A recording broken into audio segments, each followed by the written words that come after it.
يا جدع انت واكل كرنب، الشفاط بحميك من الرطوبة والعفن اللي بيدمر صدرك.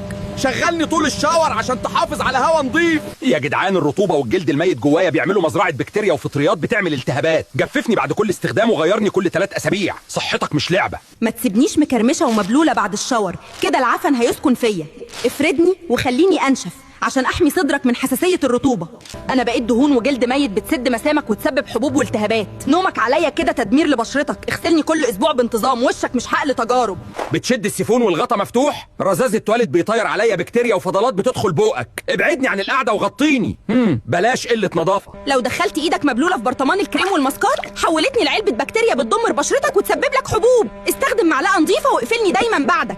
أنا خط دفاعك الأول ضد التسوس. استخدمني بكمية كافية واغسل أسنانك مرتين في اليوم، وسيبني أنظف سنانك، مش هبقى مجرد زينة. شاشتي بتلم بكتيريا اكتر من قاعدة الحمام نفسها. وجودي هنا خطر على صحتك. سيبني بره عشان تحمي نفسك من العدوى والالتهابات.